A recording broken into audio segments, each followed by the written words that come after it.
네, 안녕하세요. 지난 주말 있었던 프리미어리그 경기에서 아스날이 홈에서 크리스탈 팰리스를 4대1로 잡아내면서 승점 3점을 추가하는 것에 성공을 했습니다. 근래 있었던 경기들을 되돌아봤을 때 아스날의 입장에서는 난이도가 가장 낮은 경기였다고 볼 수가 있는데요. 그리고 이 난이도가 낮았다는 것이 단순히 아스날이 강팀이었고 크리스탈 팰리스가 상대적으로 약팀이었다라기보다는 전술적으로 아스날이 만들어낸 상황, 특히 왼쪽 측면에서 만들어낸 상황에 의해서 발생한 것이었다고 볼 수가 있습니다. 아스날은 왼쪽 측면의 유닛이 진첸코, 자카, 마르티넬리 이 3명으로 구성되고 있고 이번 시즌 이 3명이 굉장히 좋은 활약을 보여주고 있습니다. 단순히 득점이나 어시스트뿐만이 아니고 기록에는 잘 드러나지 않는, 특히 후방에서부터 공격을 전개해서 상대를 몰아넣는 과정에서 이 3명의 유닛이 힘을 발휘하는 경우가 굉장히 많은데, 최근 경기들에서는 비교적 오른쪽 측면 유닛이라고 할 수 있는 웨데고르와 사카의 비중이 조금 더 컸다면 오랜만에 이 왼쪽 측면 유닛에 의해서 아스날이 경기를 압도할 수 있었던 모습을 볼 수가 있었습니다. 현재 화면에서 보실 수 있는 것처럼 아스날은 진첸코와 자카 그리고 웨데고르에 의해서 어느 정도 자신들이 어드밴테이지를 가져갈 수 있는 상황을 계속해서 만들었다고 볼 수가 있습니다. 이는 크리스탈 팰리스가 기본적으로 수비 국면에서 4-2-3-1 형태의 진영을 구축한 것과도 어느 정도 일맥상통한다고 볼 수가 있습니다. 특히 4-2-3-1에서 2에 위치한 밀리보예비치와 두쿠레가 각각 자카와 웨데고르를 거의 대인 방어에 가깝게 수비하는 모습을 보여줬고, 그리고 오른쪽 측면에 위치한 올리세의 경우에는 진첸코를 대인 방어에 가깝게 수비하는 모습을 보여주었습니다. 우선 크리스탈 팰리스 입장에서 가장 문제가 되었던 것은 바로 진첸코라고 볼 수가 있습니다. 진첸코는 이제는 너무나도 잘 알려져 있다시피 왼쪽 풀백이지만 사실상 공을 가지고 플레이하는 위치는 우리가 통상적으로 알고 있는 왼쪽 풀백의 공간이 아닌 경우가 굉장히 많습니다. 후방에서 공격이 전개될 경우에 사실상 중앙 센터 채널 혹은 오른쪽 사이드 채널까지도 움직이는 경우가 굉장히 많습니다. 이러한 진첸코를 대인 방어에 가깝게 수비했던 올리세는 자신의 마크 대상인 진첸코를 따라서 계속해서 중앙 채널로 움직일 수밖에 없었습니다. 이렇게 중앙 채널로 움직였을 경우에 올리세의 이러한 움직임으로 인해서 아스날은 마갈량이스 전방의 공간을 충분히 확보할 수가 있었고, 오른쪽으로 공이 전개되었을 때 해당 공간을 활용하기 위한 패스가 이뤄졌을 경우 마갈량이스는 계속해서 수비에 제약 없이 공을 가지고 전진하는 것이 가능했습니다.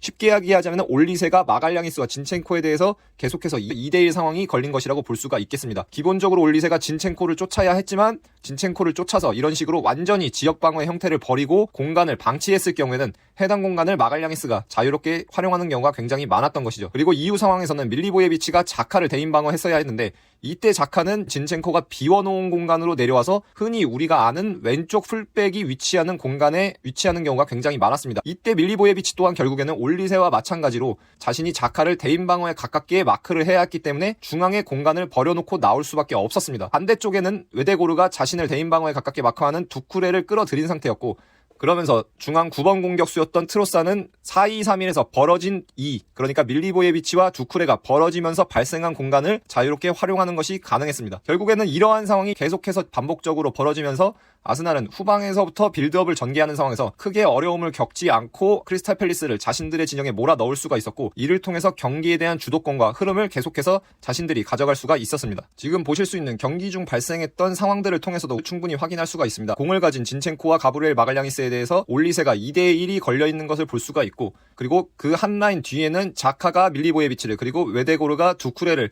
자신들에게 고정시켜 넣음으로써 이 둘 사이에 벌어진 공간으로 9번 공격수였던 트로사가 공을 받기 위해 나타난 것을 볼 수가 있습니다. 이를 통해서 아스날은 마갈량이스, 진첸코, 트로사르 삼각형을 형성할 수 있게 되고 올리세의 등 뒤에서도 공을 받을 수 있는 옵션이 존재하게 되는 것을 볼 수가 있습니다. 또한 크리스탈 팰리스는 트로사라가 이러한 움직임을 가져갔을 때 센터백 중 한 명이 전진해서 이를 막았어야 했는데, 센터백 입장에서 보자면 지역 방어의 형태를 유지할 수 없고 라인을 구성하는 위치를 완전히 벗어나서 굉장히 큰 폭으로 전진해야만 했기 때문에 이것 자체도 크리스탈 팰리스 입장에서는 굉장히 부담을 느낄 수밖에 없는 상황이었다고 할 수가 있겠습니다. 지금 보실 수 있는 상황의 경우도 마찬가지입니다. 램스데일이 공을 가지고 있고 아스날이 자신들의 페널티 박스에서부터 공격을 전개하는 상황인데 진첸코가 완전히 중앙 채널로 이동해 있는 것을 볼 수가 있고, 이러한 진첸코를 대인 방어해야 했던 올리세는 안쪽으로 완전히 끌어들여짐으로써 가브리엘 마갈량이스가 프리 상태에 놓인 것을 볼 수가 있습니다. 조금 전에 설명을 했던 것처럼 결국에 올리세는 진첸코와 마갈량이스에 대해서 끊임없이 경기 내내 2대1 상황을 강요당했다고 볼 수가 있겠습니다. 그리고 자카와 진첸코의 이러한 포지셔닝을 유기적으로 가져가는 움직임은 단순히 후방 빌드업 전개 과정에서만 효과를 발휘한 것이 아니고 아스날의 세 번째 골이었던 자카의 골이 들어가는 과정에서도 굉장히 직접적으로 작용했다고 할 수가 있습니다. 자카의 골이 들어가기까지의 과정을 보게 되면 진첸코를 대인 방어해야 했던 올리세와 자카를 대인 방어해야 했던 밀리보예비치 사이 사이에서 결국에는 혼돈이 생기면서 2대2 상황을 아스날이 공략하는 모습이 나왔다고 할 수가 있는데요. 지금 화면에서 보실 수 있는 시점에서는 올리세가 진첸코를 수비하고 있고 밀리보에비치가 자카를 수비하는 형태로 위치해 있는 것을 볼 수가 있습니다. 반면에 문제가 되었던 것은 이어지는 상황에서였는데요. 이어지는 상황에서 진첸코가 공을 받기 위해서 공과 가까운 쪽으로 또다시 중앙 채널로 이동을 했고, 반면에 자카는 통상적으로 왼쪽 풀백이 위치하는 공간에 있다가 우리가 통상적으로 하프 스페이스라고 하는 채널로 이동하는 것을 볼 수가 있습니다. 이렇게 되었을 경우에는 밀리보에비치와 올리세는 자신들이 마크해야 하는 대상을 교대할 수밖에 없게 됩니다. 즉 밀리보에비치가 진첸코를 수비하고, 그리고 반대로 올리세의 경우에는 자카를 수비해야 했던 것이죠. 하지만 이어지는 상황에서 진첸코가 토마스 파티로부터 공을 건네받았을 때 밀리보에비치는 어느 정도 유효하게 진첸코가 공을 전개할 수 있는 경로에 위치해 있었지만, 반대로 오른쪽 측면 미드필더였던 올리세는 자카를 쫓아가는 것을, 즉 자카를 마크하는 것을 멈추게 됩니다. 왜냐하면 자신이 자카를 지속적으로 쫓았을 경우에는 기본적으로 지역 방어를 가져갔던 크리스탈 팰리스였기 때문에 자신이 지역 방어에서 지켜야 하는 공간을 완전히 상대에게 내줄 수밖에 없게 되고, 결국에는 이를 의식한 나머지 자카를 쫓는 것이 아니고 자신이 지켜야 했던 공간, 즉 4-2-3-1에서 3의 오른쪽 측면 미드필더 자리로 다시 돌아오게 됩니다. 결국 이 순간에는 밀리보에비치와 올리세 두 명이 진첸코 한 명에게 고정이 돼 있고 2대2 상황을 형성해야 했던 올리세였지만, 결국에는